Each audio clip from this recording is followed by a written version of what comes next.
Hi, welcome back to Spirit Lounge. Hope you guys are all doing well and having a great day.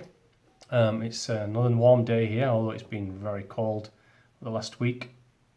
Anything 1 Celsius or 0 degrees Celsius, which I think is its 20s Fahrenheit, is Arctic temperatures in Texas. So, people don't go out, multiple jackets and just stay at home. But today it's warming up today. So really, really nice day. So you guys doing okay? So today I had a subject in mind for this week, but I've changed it. I'm going to talk about something else, and it's a question I heard on a wildlife show I watch. It streams online. I'll plug it. It's Safari Live. I have no connection to that, but it's a great show. Can get a little boring, but they drive around the Djuma Research Reserve over in South Africa, and the Kruger, where I've been. But on Elephant Plains side is where I went with my younger brother and my uncle. It was many decades ago now. Lovely place. But on that video, on that live stream when I was watching, one of the comments or questions that the guys answer as they come in through the chat stream was, do animals have souls? And I found that interesting question. And perspective was given by the guide, and fair enough, we all have our own opinions and perceptions of this. But I'm going to give you mine.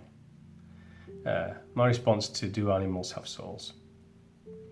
So first of all, we just need to cover off what is the soul. I mean, what is your spirit? And then we'll cover off other reasons why we ask this question. Well, what we've discussed all before, what is our spirit? What is the thing that's within us? And if you're watching this channel, you're not watching it because you question the existence of the infinite spirit.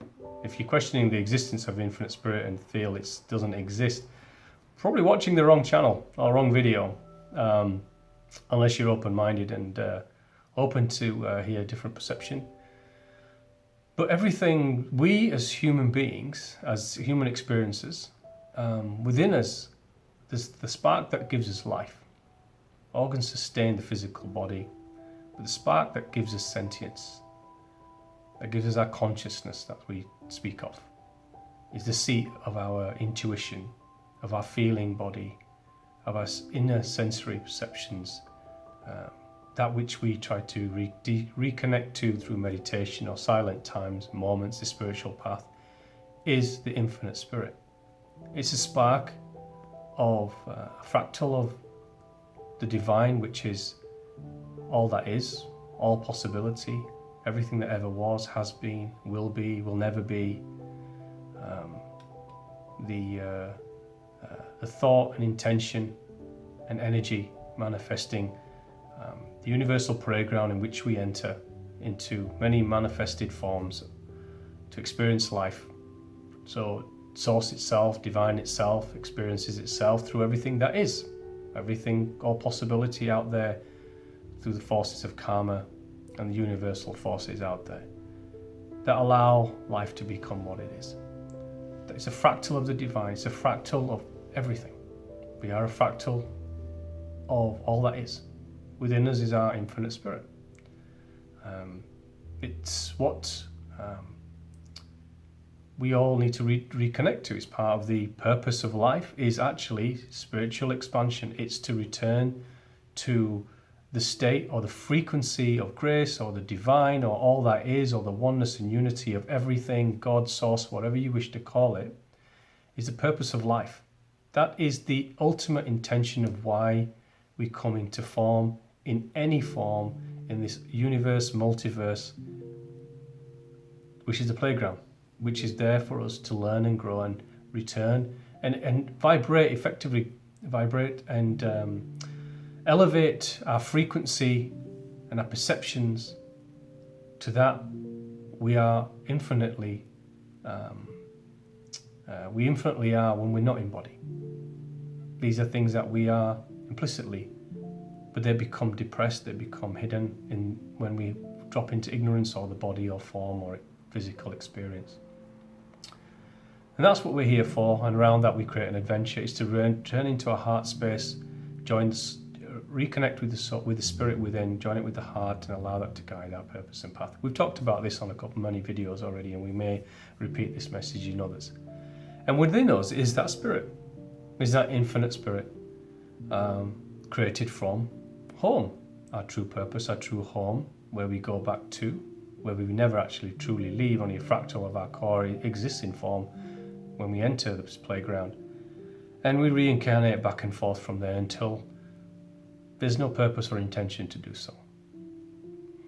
And so we are an expression of thought. We are an expression of intention. We are an expression of all possibility. We've manifested, these bodies have manifested physically over the linear time of since the dawn of creation, if let's call it that. When things were left to become what they were, this universal program is an expression, is a manifestation, physical manifestation of thought and intent, which manifests energy into matter, and a playground and a platform for all life and all possibility to be, to create, to form. And over time, things have formed and created from other things, found niches in the world around us, which we then, when we look at them retrospectively, we say, oh, well, that particular animal has that purpose, or that blade of grass has that intention. It's because it's formed over time. It's just left, the universe is left to be and form and create whatever it wishes to do through those universal forces of intention, karma, and energy, and thought. We are a product of that. This physical body, our human experience, is a product of that in its current state, and it will evolve continually as we move forward, and it will evolve to what we direct it to be through our own free will, another fundamental universal law.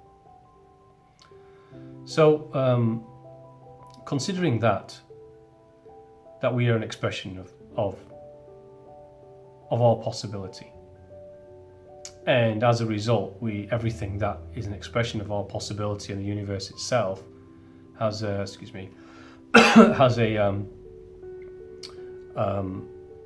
has an intention, and therefore has a spark and is a fractal of the divine. Everything that it manifests within the divine, remember, everything is within the oneness of source. Nothing separate from it. We are within it. We are of it. And everything within it is a fractal of source. Then why would other forms not have that sentient core? Why would other forms not have a spirit, or what some people call a soul? Everything that exists, animate or inanimate, or whether we perceive them to be sentient or not, whether we perceive them through our science to have consciousness or not, everything is a derivative or a manifestation from source. Everything has a spirit in it. Everything has consciousness and an equal right to live and be and exist as you and I. There's no difference, there's no separation from a blade of grass or a grain of sand to us. Everything has consciousness, everything has an auric energy around it. If it has auric energy around it, it means it vibrates a frequency within it, means it has a sentience of itself. To have a sentience of itself, it must have a consciousness of itself. To have a consciousness of itself, we've already said, that is a derivative of the spirit. So everything is a fractal of divine source. The minutest thing, even the subatomic particle, is aware of itself, has a divine content in it. And within that, its existence, it is a fundamental building block of life. It is created because its purpose was, there was a gap in which it was needed, and therefore it was created on this infinite blanket of the universe to form life. But it is conscious, it is aware of itself.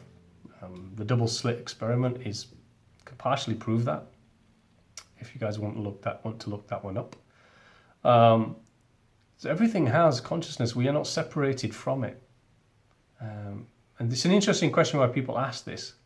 Why do they ask if an animal or a bird or a lizard or a snake has a soul or a spirit?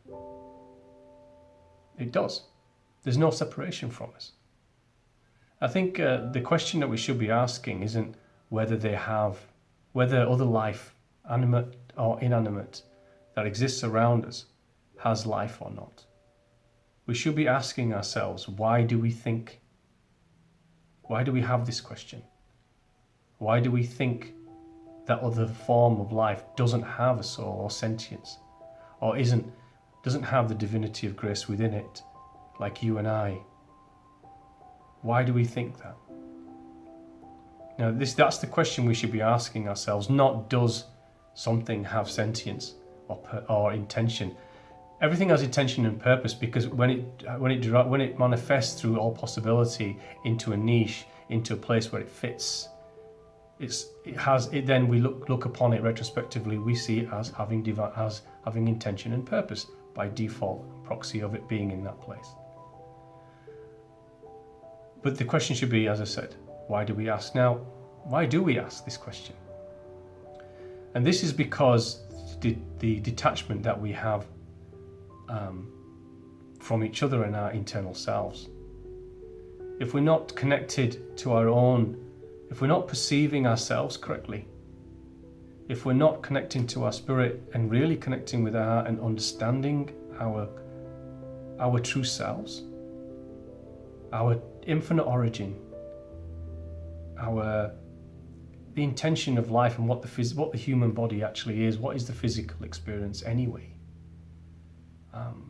Really perceiving what we truly are and understanding that through the internal space, the heart space, truly connecting with Source, the oneness, the divinity, the unity of all things, all that is out there from the internal, really connecting with your spirit and allowing it to guide you and to allow wider perceptions and infinite truth from that book within, the infinite book within, and connect to the heart to allow you to perceive things in a completely different way, which will challenge everything you've ever mentally thought was true.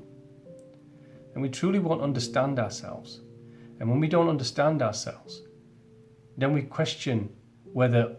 always question whether anything else has sentience or divinity within it, or grace within it, or a spirit, in other words, or a soul within it.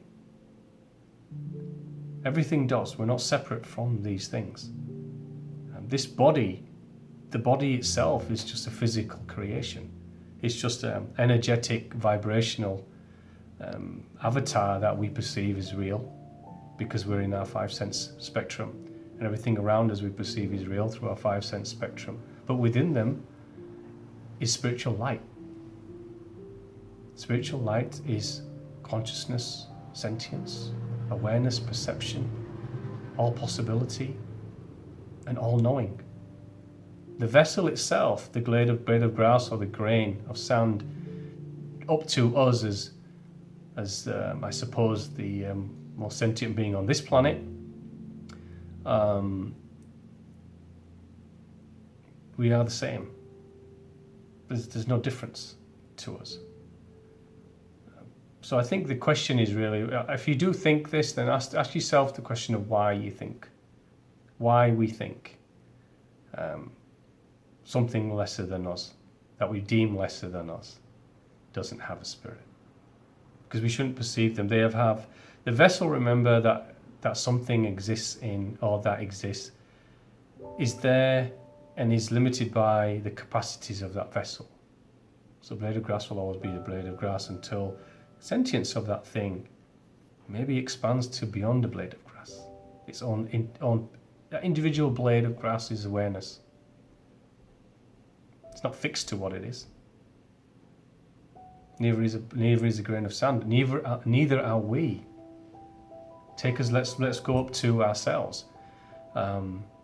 Animals themselves, even animals themselves, we perceive many animals and they behave like humans, some of them. Because the sentience within them is expanding. Ourselves, we are going to expand within these avatars. That's what we're here for. We're here to raise our vibration. We expand continually if we allow ourselves to move away from the ego mind. So everything's under expansion. Everything's under forward movement, or it can be stagnation. And in some cases, regression from individual unique life experiences in whatever form we take. So that's the really question, is why we ask. And I think we ask because we see ourselves, if we look at everything else just in the physical and just in the avatar, in the form it is, and see it as a lesser being, then we're truly not going to understand that lesser being is equally as divine as you and I and anyone else. We are just in a body because our spirits have reached a level of frequency and expansion where we need to be in a physical body where we're able to express and perceive much greater spectrums of perception, of awareness, of knowing, of connectedness, of unity, of oneness. We're able to be aware. Our minds will develop to make us help process what our spirit and heart provide us as inner knowing of what truly exists out there, the divine source of everything, the unity of everything. And as we progress beyond this, through dimensional states, which are just frequency states of perception, they're not physical states. And we'll talk about dimensions another time. But I want to really just focus this particular video on answering that question, or rather giving you my answer to that question. I would ask you all to sit and consider why you ask. If you do ask that question, ask yourselves, why do you ask that question? Why does that question of other forms of life, animate or inanimate, remember, nothing has to be moving or walking around to have a spirit, have grace within it. Ask yourselves why you ask that question. And then that will also help in understanding where, or some of the growth that we may individually need to be directing ourselves to fulfilling. So it's vitally important on the journey that we see things as one. They're all in a niche, and therefore when we look at them retrospectively in their niche, we see them as having intention and purpose because they create that intention and purpose by forming into that niche. This is a blanket, the universe is a blanket of possibility where we, through free will and the forces, the karmic forces of destruction, preservation and creation, infinitely cycling around on this universal canvas of all possibility where we all have a brush and so does a blade of grass and a grain of sand. It all has niches and it all can expand beyond and move forward in the sentience within it. If you put something, a grain of sand under a microscope, you will see an auric field around it, an energetic vibration around it, because it exists, because it's sentience of itself in its current soup, which is a grain of sand. It knows itself, it's sentient of itself, it knows its intention in that form, just like you and I. So that's kind of given an explanation of what that is. Remember, we're all just one. We shouldn't try to mentally intellectualize these things. We can do in the physical sense. We can go around measuring them, and that's all fair enough. There's nothing wrong with that. In fact, that's how we move forward in our physical lives. But ultimately, the sciences of form and sentience will just come and ultimately align with what spiritual, metaphysical, esoteric philosophy and science have been saying for millennia. That everything is one, everything has consciousness, everything has sentient. It'll always stop there because you can't prove the presence of oneness or the divine or grace or source or God or all that is, all possibility, because that is within everything. And it's constantly going to change. We're under constant change and manifestation all the time.